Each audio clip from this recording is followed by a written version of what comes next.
Welcome back to Tasteland. I am your co-host, Francis Zierer. And I'm Daisy Alioto. And by the way, I usually don't say this, but I'm going to say it now. If you've been listening to this for 30 episodes or however many we've done, you haven't followed us on your podcast platform of choice, I'm going to ask you to do so. Daisy, I wanted to ask you, what are 5 things that you got done this week? What the heck? If you don't tell me within the next 48 seconds, I'm going to fire you as the co-host of this podcast. I see what you're doing. This is an Elon situation. Well, I can hit you with 5 right now. I went to my contact lens follow-up. That's 1. I read a book by Emily Wells. 2. I Clock's ticking. I sold out my Notes Night event. Nice. They had to add more tickets, and we sold those out too. And I'm currently getting organized with all the notes that were submitted by people who coming to the event. So I have to including myself. Including yourself. You were late. I got to go to the copy center after this and get them all nicely printed. You know, I'll admit to, speaking of being late to notes things, I forgot to buy a ticket, and then I bought one only after you released the ones for the Slackers. Okay, but I did buy a ticket. I'm just that, I bought a ticket. Thank you. You're welcome. It comes with a copy of the book, so you were going to do that anyway. I was going to do it. And the 5th thing is, I burned a frozen pizza. I didn't even know that I could mess up a frozen pizza. But I don't think that's something you should submit on this official record. I guess I don't know how the 5 things works. Like, did you know that, Francis, did you know that everything has a 50% chance of happening because it will either happen or not happen? That's how the odds work. Is that like physics? Prove me wrong. Oh, that's so interesting because I can't prove you wrong. I saw a tweet about how somebody's young son is just totally convinced that this is true. And I started saying it ironically, but I've 50% pilled myself. You know what I mean? I'm actually, that is true. The asteroid that was going to hit, they kept upping it, and then now it's back at 0, but it's been 50% the whole time because it's either going to hit or not. There's a 50% chance it'll hit me personally.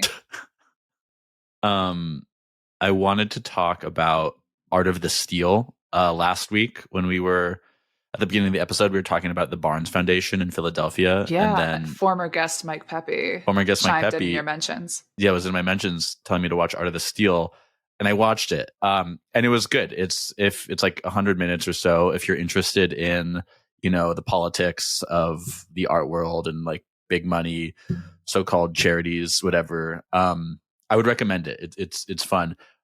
But I guess when I went to the Barnes, it's this beautiful building, beautiful experience. I was hyped. I was like, wow, this is amazing. And I guess I probably wouldn't have seen it if Mr. Barnes' wishes were hewn to. Basically, what happened is over about half a century after he died, these various political forces in Philadelphia conspired to undermine this trust he wrote to make sure that the art was never moved, never left the building that he had it in.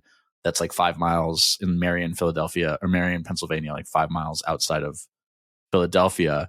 I probably would have never seen it. So it's bad that this guy's trust was undermined, and this thing he had assembled, with his amazing taste, was stolen from him. But on the other hand, I was a beneficiary of this thievery. Yeah. This is an issue that comes up a lot. I guess I don't think we talked about it on the episode with Tatum, but deaccessioning works as a way to actually create more parity between large and small institutions, especially given that the large institutions have more art than they can actually display and are often storing a lot of it.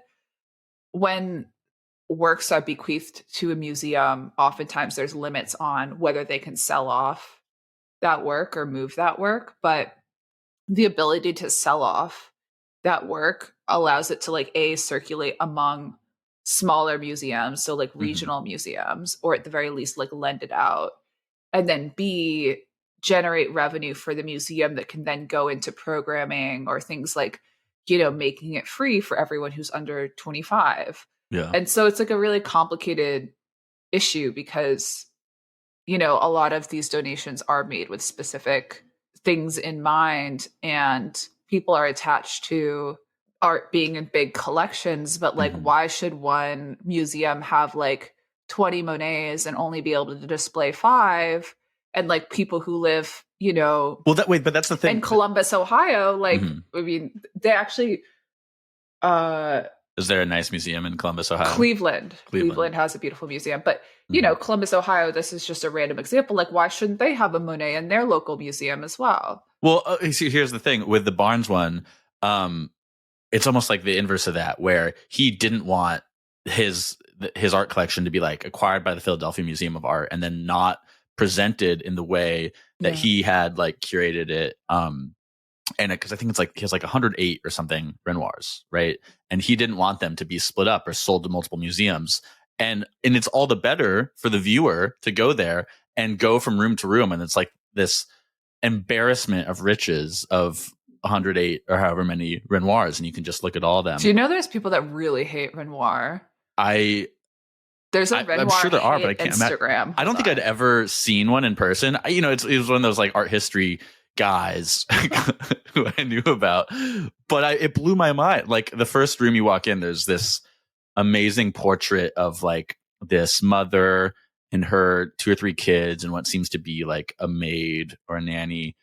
And I was just standing in front of it for like 10 minutes, like kind of scared by like how, I don't know, like I felt like these figures were moving and like staring into my soul, which is, I feel like it had been a while since I'd looked at a painting and felt something like that. There's an Instagram account called Renoir Sucks at Painting. It has 18,000 followers, and 18,000 profile picture is a guy hanging up, holding onto a sign that says "God hates Renoir." Okay, I'm looking this up. I have a couple of Renoir. I'm actually staring at. Oh, you have a couple Renoirs? Renoir. They're not real. No. So I have a needlepoint of a section of a Renoir, literally like right off screen, and then I have like a reproduction of a section of the boating party that's framed that used to be in my step grandparents' house that I haven't hung yet. Okay, well, wait. I'm looking at this Renoir Sucks at Painting thing. I feel like it's a joke. This has got to be a bit. No, people are really serious about this. That's insane. No, people. I mean, it's like people think Caravaggio ruined painting. Did you know that? Some man earnestly told me that one time, and I thought he was just being like senile or something. But this is like a widely held opinion. You should watch your next documentary. You should watch the documentary about the heist at the Isabella Stewart Gardner. Oh, which you were talking about, yeah. Mm-hmm. The Boston accents featured in this documentary are unbelievable. Mm-hmm. Yeah, it's worth it just for that. Okay, I'll watch it. Oh, by the way, guys, we don't have a guest today. I feel like everyone's just been listening, but like waiting for the guest. Introduce the guest. Psych. We won't call them out, but we were rug pulled. He had something come up, but we'll talk to him on a future episode. Yeah, it was going to be a good guest. It will be a good guest in the near future. So no guest today. Good idea to call that out, Daisy. Yeah. Okay. If you're a longtime listener, you will have listened to our episode with Dave Hill about his 10,000 word sports betting article in Rolling Stone, which great episode, great article. On that episode, I told him about my personal sports betting habits, and that I was betting, $1 here and there on parlays, impossible parlays that I was losing. And he was like, you should just don't bet on like the outcome of 6 games in one parlay. Just bet on each one separately. And so I did become better at sports betting after he told me that. I'm only betting on soccer, on European football, Premier League, Champions League, right? And I started betting on one game, and it would be like, this would be the halftime score. Maybe this will be the winner, but more so, here's who will have a shot, and here's who will have a shot on target.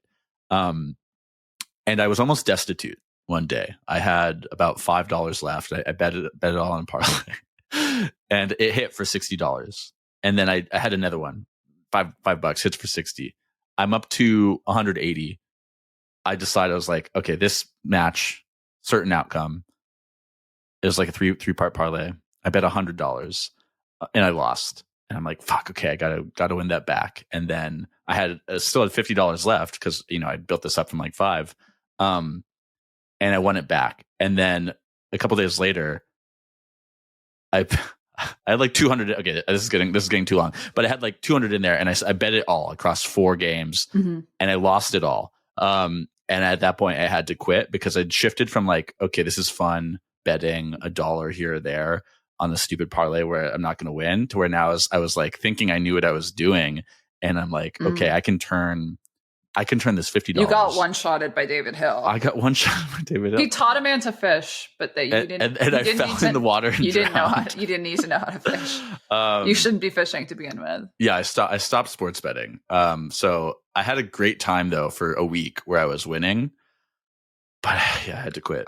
This is a story about. To me, this is not a story about why you should quit sports betting. It's a story about how you should have cashed out when you had 180. But that's not fun. That's not fun. It is fun because then you can go to dinner. Wait, so one thing I wanted to bring up, getting more into the type of topic we usually talk about in this podcast, media literacy. When I was talking to Alicia Kennedy for Creator Spotlight the other week, something that came up in the course of our conversation, which I hadn't really thought of before, is this idea that like,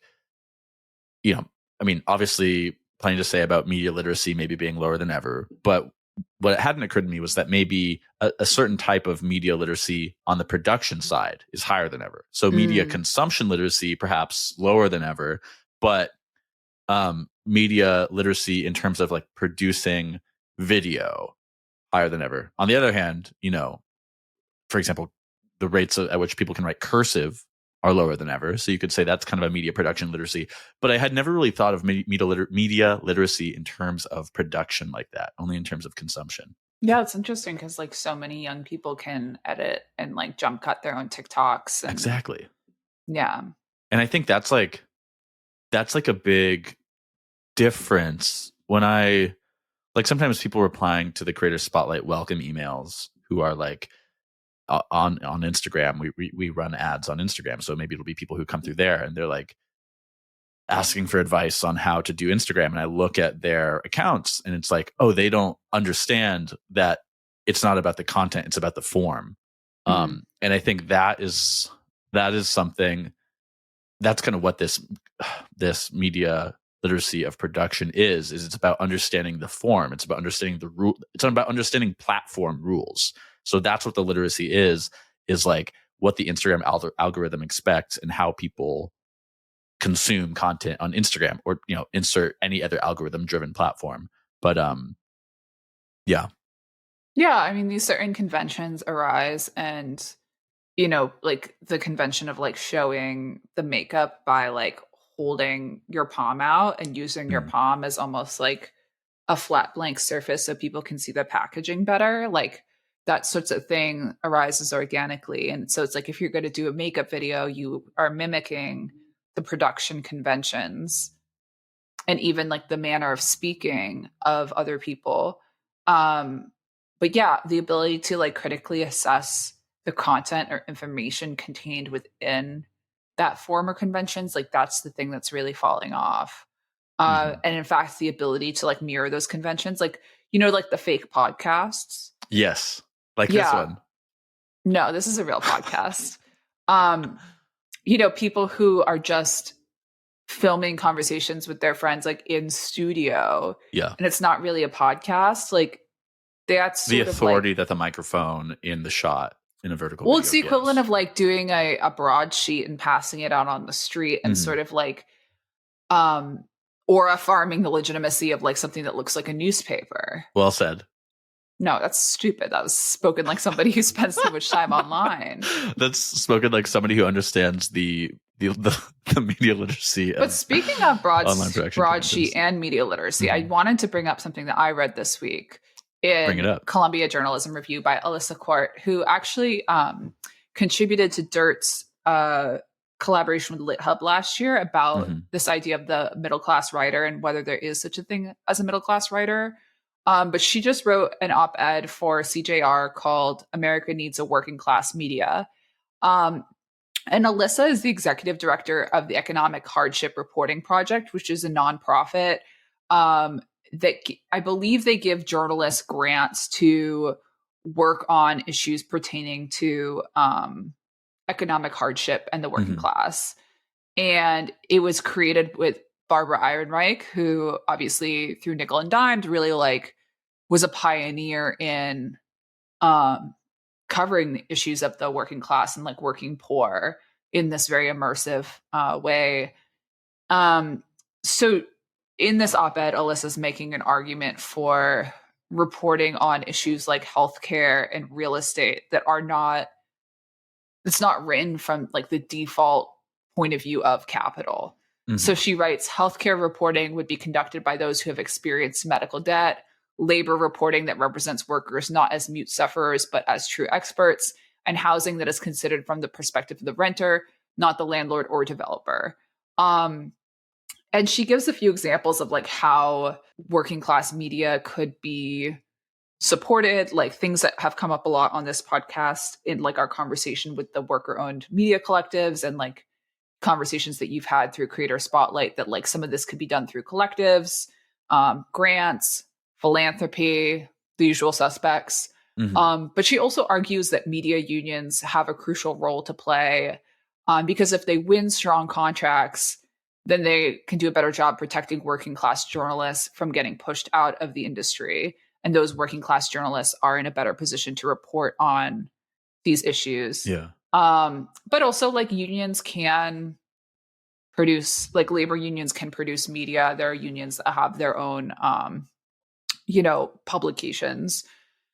So I thought that was very interesting, especially like given the political climate right now, where like there's so many people who give their, attribute their political decisions and their votes to the economy and inflation, the price of eggs. But when these issues are covered in national newspapers, they're not necessarily covered from the perspective of the people who are hurt by inflation the most. It's told, like the story is told in terms of like a stock price. Well, I'm thinking, one thing I'm thinking of here is last summer I interviewed this woman, Umbreen Ali, who runs this newsletter called Central Desi, which is serving the Desi community in New Jersey. And she spoke about like when she graduated college right after 9/11, and she comes from a Muslim family. And so like going into journalism, she's reporting on these issues like about Muslims and about like people from the Middle East. And she's kind of conflicted in the way that she has to approach them was with this neutrality that just made her feel bad. Right. And then part of like starting Central Desi, she's like, I want to, for myself, and give this space for other people to cover these issues from our actual personal perspective, because these are issues that like are about us, that are relevant to us. And I've talked to a couple other people like that too, who I think are leaving maybe the traditional media world to start their own things where they can insert their own voice and get rid of this like supposed journalistic neutrality, right? And I think that's one of, for better and for worse, I think that is one of the big effects of the creator journalist, is like abandoning this facade of neutrality. I kind of think, I don't know, like when people talk about like the courts being politicized and stuff like that, like as another form of neutrality, to me it's like, of course they are. I've never lived in a world where I think that any part of the government is truly neutral. Which bringing it back down to journalism, right? I feel like, I don't know if it's a generational thing or if it's just like me personally. It's not just me, but like if it's like a generational trend or whatever. But I think this neutrality in journalism seems less and less relevant. And I think there's a place for it. And, there are things that should be written about with. Well, and you can have quality without neutrality. Like I noticed that that's an important last distinction. Week's guest had a great tweet about how people like quality is going to become, this I think is correlated with taste, like quality is going to become like a new edge. And like, there is opportunity for legacy media. Like people want gatekeepers. They're just not, they don't want gatekeepers as they functioned in the past, which I think like has been largely to impose that faux neutrality. Yeah. It should be about imposing neutrality. It should be about imposing like fact checking and making sure standards. that like you're saying things that are like that can be backed up. But like the neutrality aspect is, you know, political climate, everything's so polarized. You can't really pretend that anything is truly neutral. Did Alicia say anything else interesting about like being a media entrepreneur? She did. You should listen to the episode and read it. I reposted it on LinkedIn. What more do you want? You did. Thank you. I appreciate that. No, one thing that she did say though, that I thought was really that I could relate to a lot is like with this kind of solo journalism, with being an entrepreneur. So I'll read a quote here. She says, "You lose the whole notion of having a coworker and having to debate. So there's this constant desire for ease and affirmation that comes with it, which is an intellectual problem," which I relate to. And honestly, part of why I wanted to read that quote is that's part of why this podcast exists. Is like I was doing Creator Spotlight, and I didn't have anybody to like talk to as a colleague and like talk about these things, and that's part of like how we came together and started this. And I think that is one of the big flaws with the creator journalism model, and why some of the more collective models like 404, Defector, et cetera, are good, because there are people working alongside you on these same things that where you have to be accountable to each other. So I think that's so true though. Yeah. Like Walden, I had some people over for brunch last weekend. Walden came over. This was while I was in Brooklyn, bunny sitting. And Walden told me after that he actually thought that this was a thinly disguised focus group. And was surprised that I did not turn the brunch into a focus group, because I've been known for hijacking gatherings to like crowdsource opinions that I don't have access to otherwise, in being more of a solopreneur. But yeah, I really identify with that. And I also think like once you get used to the ease, like it can make perceived disagreement seem more aggressive. And I think that that's unfortunate, because I don't want to ever be in a place where like I'm surrounded by sycophants. No, where I can't, like I can no longer engage in like productive conflict. Yeah. That was another big theme of my conversation with Alicia, is that like she writes critical, opinionated stuff. And so partially because of that, she doesn't seek out a mass audience, because those two things are kind of at odds. Which one interesting outcome from that episode is somebody I referred to Twitter as like a twisted echo chamber of X as a twisted echo chamber of the Twitter of yesteryear. And I got this kind of long, thoughtful reply from a reader that was like, this person was really focusing on that, and like, why did you say that, and kind of like accusing me of bias and using that word and of alienating part of the audience. And to me, I was really glad to receive that reply, because it's nice to receive a thoughtful, like well written out thing. But my point to them too was like, maybe it's quite clear that we probably follow different people on Twitter, and that we probably have different personal ideologies. And I hope that you don't take this as like offense. Like, I do think Twitter is a twisted version of its former self for a few reasons. One, like the throttling of links off of the platform. Two, there's the studied rise in like hate speech and engagement with hate speech language. And three, maybe this is actually the one I said was first. This was kind of the big one for me, is the blue check monetization play, where that just changes the incentives of posting, where now it's about getting the most views by any means necessary. But yeah, that was in them responding to me. I was like, I'm going to keep presenting ideas like this, which I didn't even think that was me presenting a big idea. I didn't think too much about calling Twitter twisted. But it's like, this is exactly like the positive friction that I wrote about Alicia not chasing, but like producing with her work. That's engaging with these ideas critically. Yeah, that makes sense to me. This is actually like chasing mass audience is actually related to something else that I read this week that I wanted to talk to you about. I'm not sure how I came across this article. It's on a site called alts.co, which is about alternative investing. Investments, yes. Alternative assets, yeah. And so the piece is called well, it's a piece. Okay, so I'm not trying to be negative. It is written in a way that is a little bit more, not necessarily how I enjoy writing things. It's not totally essayistic. There's some interesting quotes pulled into it, and also like you can jump to different bulleted parts of the piece, which I realize this is how a lot of people like to read online when they're like consuming information. I still find it jarring, but it is a piece article. Okay. It's called "The Death of Content Website Investing: How AI and Google Wiped Out an Industry."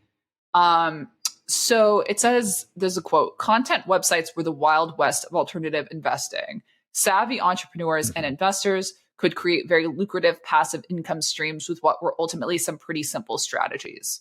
The golden era of this," and I'm going to tell you the strategies. So the golden era of this was from 2010 to 2020. And again, a quote: "Instead of selling products or services directly, the goal of a content website is to identify profitable keywords, use low-cost labor to churn out articles that rank highly in Google, invest in SEO optimization, get tons of traffic, and monetize it all through ads." So 2010 to 2020, this is the majority of my adulthood up until basically when I start Dirt. So I definitely lived this era. First of all, I don't respect this at all. Like, even while this was happening, I had very little respect for it. Yeah. Nobody who actually cares about the circulation of information is sad that this is going away. There are a lot of legitimate sites and brands. This is SEO arbitrage. Yeah, there were sites and brands that were like propped up by these strategies, but like the fact that like low cost labor is like a critical node in this, like they're not saying like identifying keywords and hiring like journalists at a fair rate. It's all connected. Yeah, there were plenty good outlets that like were also leveraging this as a tactic to drive traffic, but like what we're talking about specifically is ones that were like kind of cynically using really low cost labor. Like I remember one of my first jobs as like a copywriter when I was using Upwork to like build a portfolio was I applied to a bunch of things for hours, and then I get an assignment to write a blog post for $20. That's like 800 words, and I produced a bunch of those, and I'm like, at the time, honestly, I barely knew what SEO was. So I'm like, okay, what's the topic? Let me just put in words that I think I would be searching for if this was a topic. But yeah, so I was putting in little effort because the point was just to get 800 words with some of these keywords within it. My thing is though, like even at the time when this was like this golden era of 2010 to 2020, where it's easy passive income, like even at the time, like that's not, I think there's easier ways to make money. Like I never really understood people that did this. It's like, do anything else. Well, because for some people, no, it was a really easy way to make money. For some people, they're really good at this, and they're really good at understanding this as like a video game almost. 100%. I think the problem is when it became a strategy in the mainstream media ecosystem, because it created this idea that there were opportunities for like private equity and investment in media that really like didn't exist, or they only existed if to kind of like create perverse incentives for growth. This strategy, if you're like a person doing this like on the side, is great, but as a corporate investment play, like is very problematic. Yeah, well, because it's an oil well that was always going to dry up, and But if you have the infrastructure to set up that well and then leave it abandoned once the oil dries up, then who cares, right? Right. So there's two things that really put the nail in the coffin of this strategy, other than the fact that it's like tasteless. How do I really feel? So 0-click searches. So like even before ChatGPT and AI was like, or AI was integrated into Google, or ChatGPT existed separately. There was the featured snippets. Yeah, the featured snippet at the top, so people don't have to click through to get the answer. That was one. But in 2022, when ChatGPT launched, that was really the nail in the coffin because people don't search the same way. And that snippet was now integrated into every Google result as Google tries to compete with ChatGPT.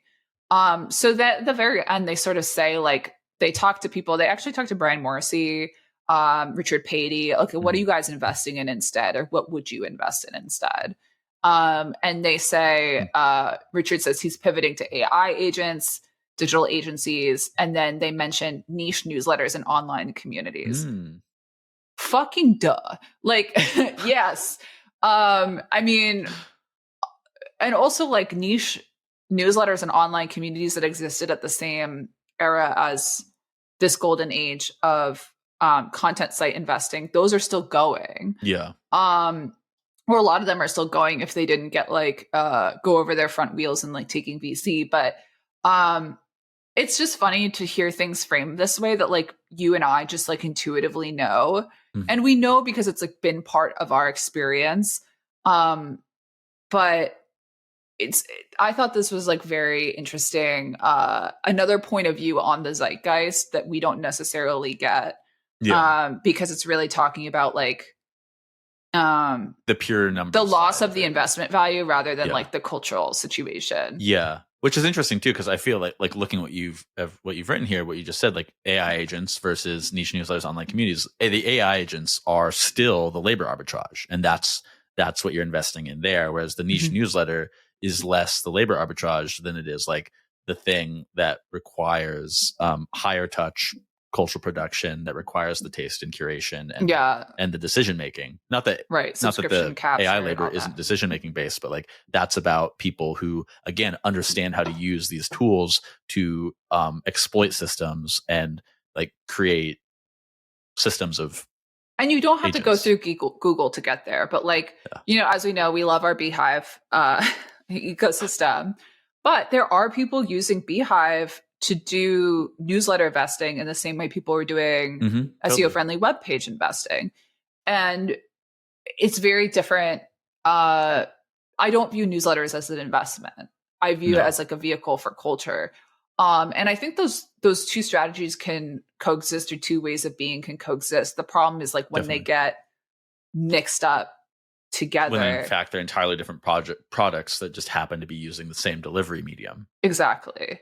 But I think that that's something that Beehive as a technology company is aware of. With technology, you expect people to use it in different ways. Substack is positioning itself as more of a social and publishing platform.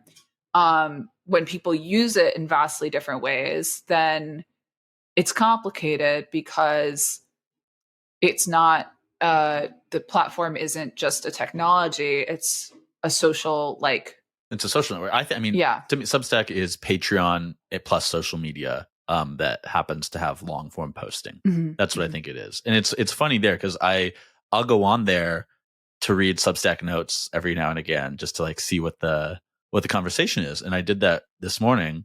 And one of the posts at the top of my feed, somebody I don't follow, somebody had reposted it, I think, talking about how they're so tired of seeing these posts about how to win at Substack, how to grow, how to game the algorithm, whatever, and how they just want to see your poetry or your voice and whatever.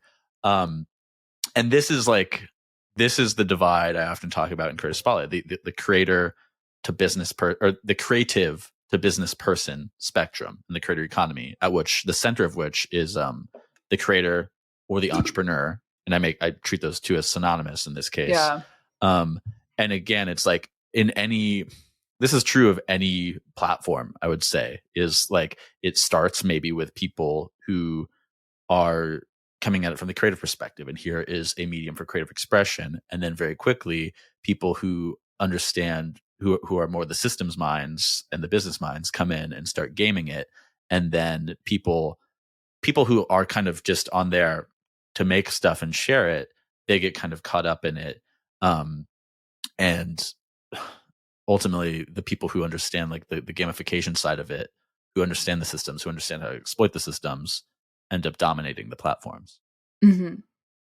Yeah, I think like, well, this is sort of like comes back to what we were talking about with Tatum, where like can artists and entrepreneurs learn from each other? Like, I believe that in cultural spaces, growth hackers should have to prove their value. But in most social media spaces right now, growth hackers are seen as like already having demonstrated their value by nature of their ability to grow large audiences. And it's the burden of proof is put on people who are producing cultural capital to justify their presence. And that's why Twitter is twisted, like, because it used to be the opposite. But you wrote something down about Julia Alexander's Island and Emperor's model of creators and talent. And like, is that something that like relates here? Yes. So I love her newsletter, Posting Nexus. I highly recommend it. But this is a model. I think she came up with it, that she brought it up in today's newsletter. She's brought it up in a few. There was one that was fully about it a few days ago, but this is about the relationship between like traditional media and the creator economy, I would say, where like in Island, so Islands and Empires, in Island is the talent, is the star journalist. Let's say you're Oliver Darcy, who left CNN last summer to launch his newsletter Status on Beehive, right? Or you're Taylor Lorenz, or Ken Klippenstein, all these people, where they kind of come to some level of power, let's say, of content capital, of cultural capital within an institution, within a media company. But then they gain enough audience mass that they're able to go independent and make even more money than they could at the company. So that's then this person who chooses to go be an island because they don't need the support of the empire. And I'm not going to be able to sum up everything she says in these articles, but one of her points is that like that's a minority. That's like the 1% of creators, right? Whereas of journalists, whatever, of media producers, of actors, of any type of media producer. The rest are going to stay within the empire because they know they're not going to be able to go out and make a full living. And she's kind of like, the way she ends today's newsletter is like making an argument that the middle class of creators, of creatives, like is being formed. She doesn't propose that she knows exactly what it is yet, but like within this, between the islands and the empires, like there something is forming, but that also the islands and the empires will always exist. The traditional companies aren't going anywhere, nor are the islands. And it's more of like an exchange between the two, and people even like going back from the island to the empire. And she's framing the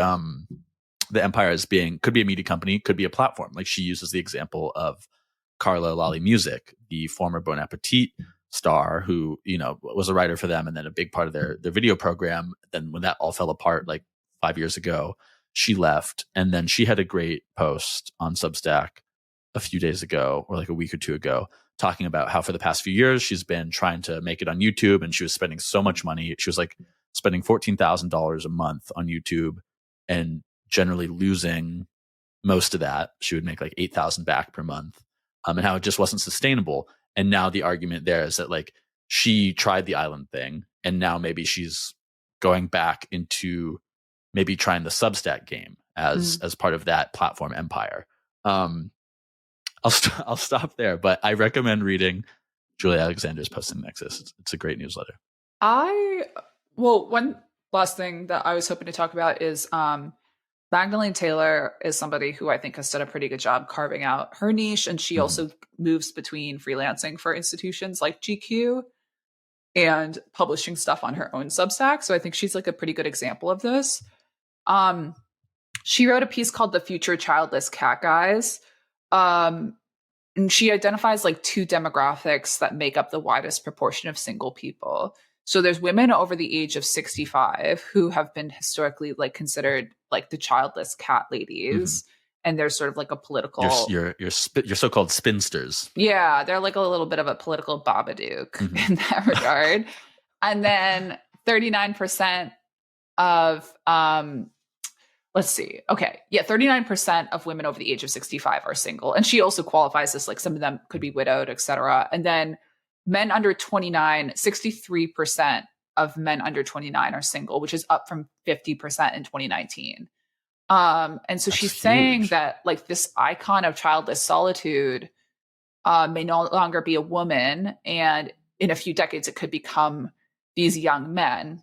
And I think the dynamic that she identifies is really interesting, because the childless cat lady was always sort of like, has been made fun of by like people like JD Vance, but she was sort of like a symbol of liberation because the expectation is that women will marry. So by opting out and being childless and independent through your life, you're sort of like opting out of social expectations. But for these young men, there's this stigma because there's a failure to adhere to social expectations. And there's also a sense that like about this demographic that actually they don't want to be in this single group.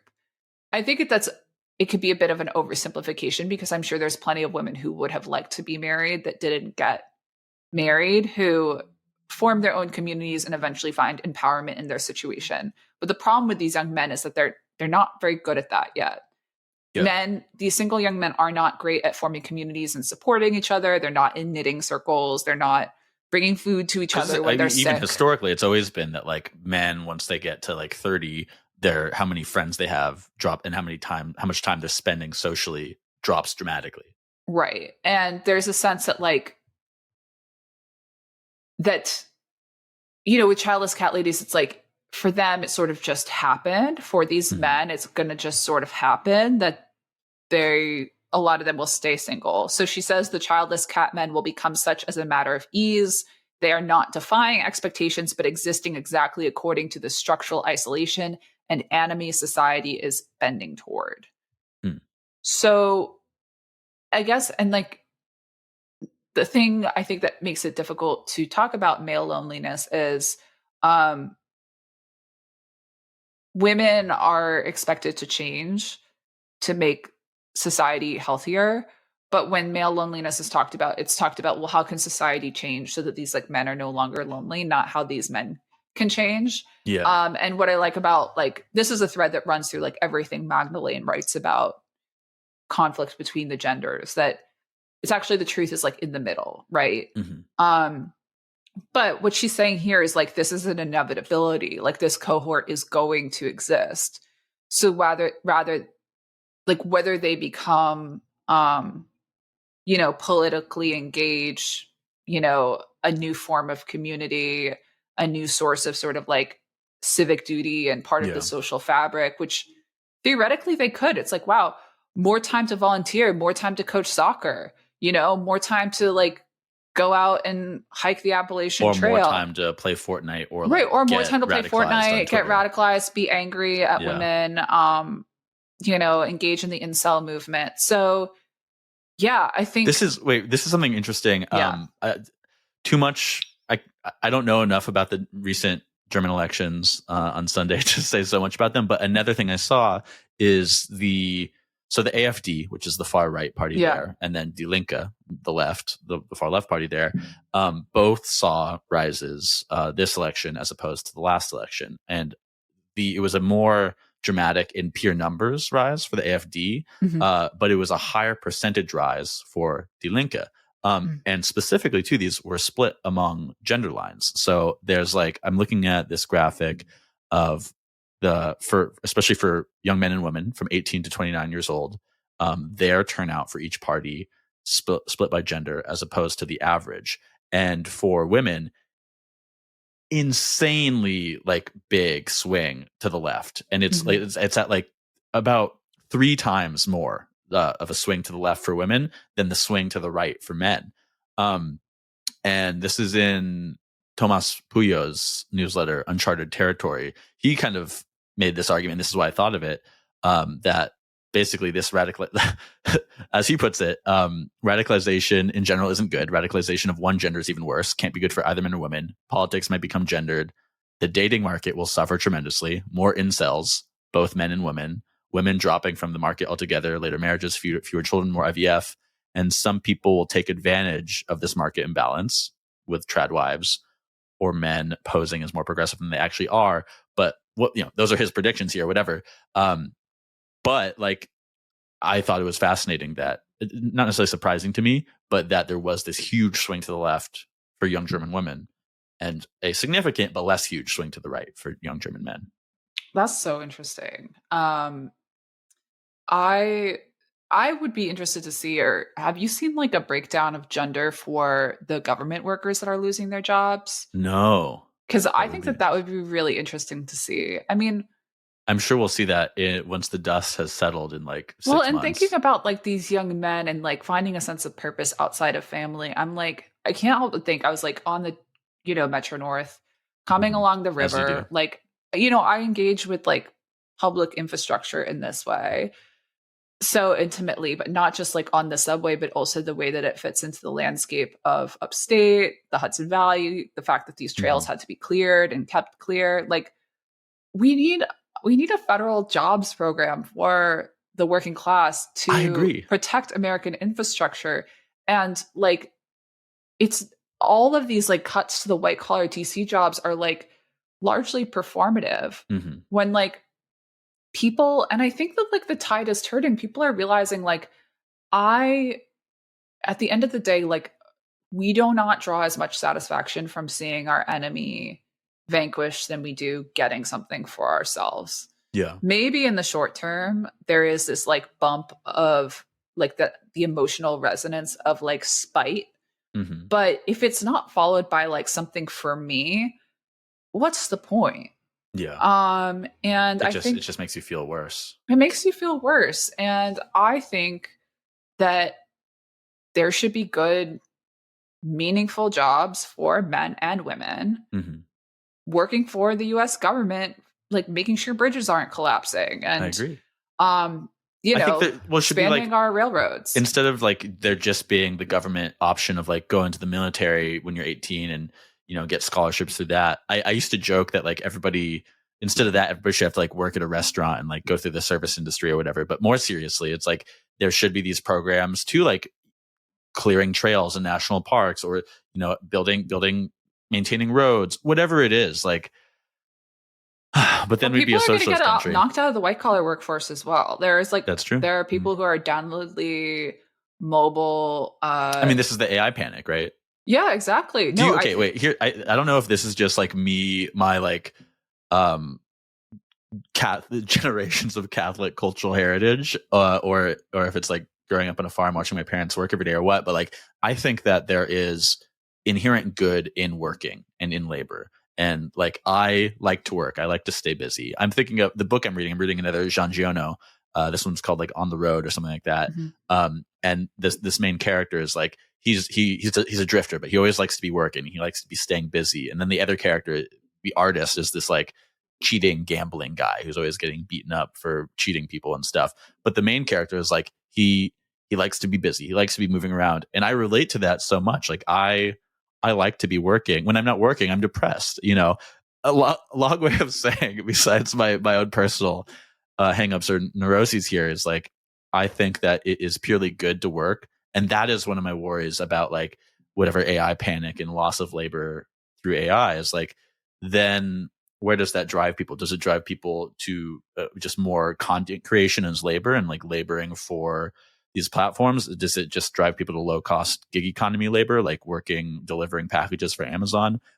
I don't know, but like, I think that I agree that like a better diversion of whatever labor disruption is going to happen through AI is to this like more like tactile social labor of like clearing roads or clearing trail, whatever. I also don't think every infrastructure supporting job has to be like physically taxing. No. Like some people are going to want a job that engages their whole body, but like I just think if it could be like somebody teaching or maintaining a library archive. I don't know, these cultural jobs too. But it's better than working in a call center, and those jobs aren't going to exist. Yeah, that's true. I guess more so I'm just saying that we should have more government jobs. Everyone's mad. I see that like coal jobs were shut down. Yeah. There weren't a lot of coal jobs still existing during the Obama administration, but the remaining ones were shut down relatively quickly and phased out. And that was the sort of like learn to code moment. For a while that was also like the solution to journalism jobs and academic jobs. I mean, like, it's not like learn to code or learn a trade. It's like everything, right? It's like this. It's like the solution is sort of like not what the skill is, but where the skill could be applied. And I think like that's the problem with the way that like Americans think of everything as like a personal responsibility or problem, that like that the responsibility and the solution is seen in like learning the skill and not expanding the surface area to practice that skill. This is reminding me of this word I learned in this long read about the removal of the dams on the Klamath River in California, which, if anyone listening isn't familiar with this, it's the biggest undamming project in American history. It's a few dams on the Klamath River in Oregon, and in California, historic, like salmon runs, etc., important to native culture there. So great long read in Hakai magazine. I read about this. I read this in a few months ago, but this word solastalgia, the distress of seeing familiar landscapes turn unfamiliar. And it's used here in relation to these people living on these reservoirs and lakes formed by the dams some 100 years ago or so, and how it's like this few dozen people, or a few hundred people, whatever it is, that live on the shores of these reservoirs. And then after they undammed it, now their landscape is drastically changed. And that landscape in the first place was formed by this human intervention that, blocked the rivers, but it's still traumatic for them to see it unformed. And the author was using it in terms of like, coal mining communities in Virginia too, how like there's this trauma, even though it's attached to this thing that like is maybe is not good for the environment in the first place. And how that's a thing that like, as a society, we have to address. Like, here's another term they have: eco grief, the despair of losing what you care for in the natural world, even if what you now mourn is itself the outcome of a past assault on the original landscape. And I think I'm maybe we've been podcasting for too long today and I'm having trouble connecting it, but I think there's something that can be applied to this kind of these other types of labor we're talking about. No, totally. And I wanted to give an example of like how federal jobs programs have supported artists in the past. It's not just like, okay, everyone hit the rig. I came across this by accident when I was going through some of the public domain imagery that sometimes we like pull into dirt. I'll find these interesting drawings or sketches of like fruit or something and be like, well, where is this from? And usually it leads back somewhere interesting. So the Index of American Design, have you heard of this before? It's new to me. Okay. So conceived as an effort to identify and preserve a national ancestral aesthetic, the Index of American Design comprises 18,257 watercolor renderings of American folk and decorative art objects from the colonial period through 1900. It was commissioned as the Federal Art Project Work Relief Program during the Depression, and it was executed between 1935 and 1942 by 400 artists. And they were documenting wood carvings, textiles, whirligigs, weather vanes, objects from 34 states and 6 regions of the U.S. So West Coast, Rocky Mountains, New England, all over. And then the index became a source of inspiration for artists and sought to sustain a distinctly American visual lineage, especially with regard to the generation of new industrial American design. So what's so interesting about this for me is like how fundamentally patriotic it is. That like, here we have an example of like a works program that most people today who are kind of like anti sort of this FDR style of big government would say is like totally socialist. But what they were being put to work to do was actually to like try to catalog and come upon like a distinctly American style of artwork, which is like, I can't think of anything more patriotic than that. And especially in like this era, like you said, of like eco grief, there are so many people who could be put to work just documenting what it's like to live in America right now, how the landscape is changing through changes in the climate and development. And all of that becomes really important in having a unified history. If we don't have a unified history, then this political division persists. Now that's a conservatism I can get behind. Look, there's like an overlap, like if you want to have like one of those like Roman bust anon Twitter accounts where they're like, oh, we just don't build buildings like this anymore. Well, pay people to do it. To have beautiful banks, to have beautiful city halls. Most of those buildings are like the most beautiful buildings in like any given town. And it's not an accident. I think that's a great place to end this week's episode. Pay people to build beautiful things. Love that. All right. Talk to you next week. Talk to you next week. Thanks for listening.